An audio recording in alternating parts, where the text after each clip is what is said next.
हजरत लूत अलैहिस्सलाम हजरत इब्राहिम अलैहिस्सलाम के भतीजे थे। अल्लाह ताला ने आपको नबी बनाकर कौम सदूम की तरफ भेजा।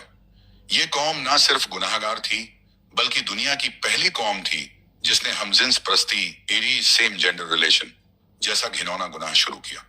मर्दों से अपनी हवस बुझाते, राहगीरों को तंग करते, खुलेआम बेहयाई करते और नबी की बातों का मजाक उड़ाते।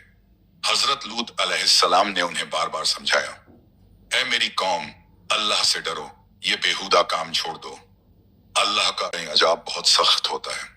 मगर उन्होंने जवाब में कहा, ऐ लूत, अगर तू बाज ना आया तो हम तुझे शहर से निकाल देंगे। हजरत लूत अलैहिस्सलाम की बीवी। सबसे दर्दनाक बात यह थी कि आपकी अपनी बीवी भी ईमान नहीं लाई। वो अल्लाह की बातें में नहीं मानती थी बल्कि दिल से अपनी कौम के साथ थी। और जब अल्लाह ने अपनी तरफ से 3 फरिश्तों को भेजा जो बहुत खूबसूरत नौजवानों की सूरत में आए ताकि कौम को अजाब दिया जाए, तो हजरत लूत अलैहिस्सलाम ने उन्हें अपने घर में मेहमान बना लिया।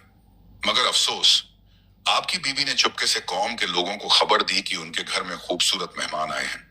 जब ये बदबख्त लोग घर के दरवाजे पर जमा हो गए तो हजरत लूत अलैहिस्सलाम बहुत परेशान हो गए और कहा, अल्लाह से डरो, ये मेरे मेहमान हैं। मगर वो तो बेशर्मी में डूबे हुए थे। फिर अल्लाह का हुक्म आया। फरिश्तों ने लूत अलैहिस्सलाम से कहा, तुम और तुम्हारे मानने वाले रात के वक्त इस बस्ती को छोड़ दो, मगर कोई पीछे मुड़कर मत देखे। और फिर अल्लाह ने जमीन को उलट दिया। आसमान से आग और पत्थरों की बारिश हुई, पूरी कौम हलाक कर दी गई। हजरत लूत की बीवी का अंजाम।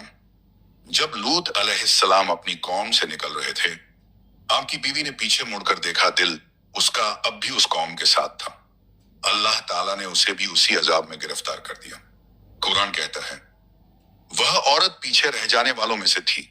सब ये कहानी हमें सिखाती है कि अगर नबी की बीवी भी गुनहगारों का साथ दे तो वो भी अल्लाह के अजाब से नहीं बच सकती।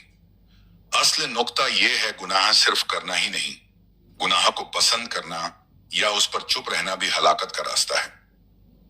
अगर ये हकीकी और सबका आमोज कहानी आपको असरदार लगी तो इसे जरूर दूसरों तक पहुंचाइए।